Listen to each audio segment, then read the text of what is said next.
Tout d'abord, il convient de rappeler que toutes les devises des pays développés sont en fait fragilisées. Le yen, par exemple, est dans une situation critique puisqu'on a un déficit qui représente 2 fois le PIB. Et on ne sait pas comment les Japonais vont pouvoir rembourser cette dette.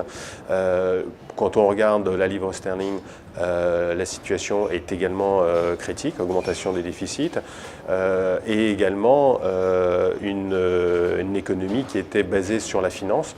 Et on sait que la finance est en train de connaître des heures difficiles, même si l'année 2009 a été une bonne année. Structurellement, l'économie britannique est en danger.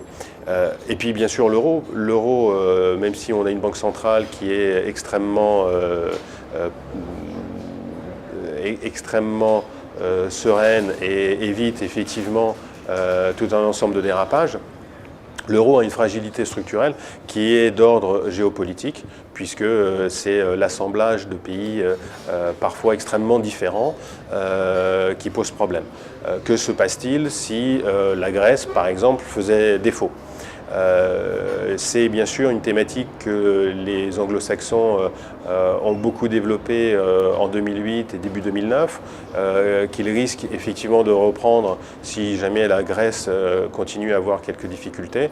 Ce que les anglo-saxons appellent les pigs, le fameux groupe de pays, Portugal, Irlande, Grèce et Espagne, eh bien, ces pays-là sont effectivement fragiles. Donc la question c'est est-ce que l'euro pourra se stabiliser, pourra passer ces crises. Donc ça demande effectivement une volonté politique qu'on est sûr d'avoir quand tout va bien, qu'on n'est pas sûr d'obtenir quand on est en situation de difficulté.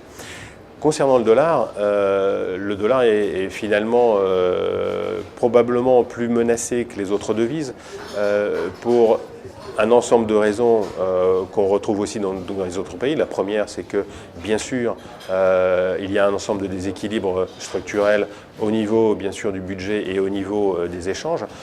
On a eu une explosion de la masse monétaire qui fragilise naturellement la valeur de la monnaie. Et puis, on se pose la question de la pérennité de cette devise internationale. Tout cela vient et intervient à un moment où se pose le problème de l'hégémonie américaine dans le monde. Les États-Unis en fait dominent le monde depuis un peu plus d'un siècle maintenant. La vraie période de prospérité intervient en fait juste après la Deuxième Guerre mondiale et jusqu'au début de la guerre du Vietnam. Ensuite, les États-Unis ont été dominants, notamment sur le front militaire. Ce qui s'est passé avec l'Irak et l'Afghanistan, ou plutôt ce qui est en train de se passer, c'est l'abandon progressif des États-Unis par rapport à cette domination militaire et l'urgence en fait de revenir en fait sur ses propres bases et en fait de se replier pour assurer son propre avenir.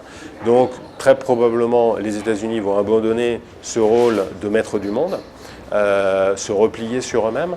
Et dans le même temps, on a effectivement tout un ensemble de pays qui sont en train de damer le pion sur le plan économique aux États-Unis, qui font que leur principal problème va être effectivement de financer leur économie avec une monnaie d'échange qui soit viable. Et c'est pour ça que très progressivement, le dollar va être un petit peu mis au banc et on va demander effectivement soit une devise nouvelle, soit en tout cas un panier de devises. Il y a tout un ensemble d'idées qui apparaissent, mais c'est vrai qu'au niveau des banques centrales, le dollar sera de moins en moins recherché.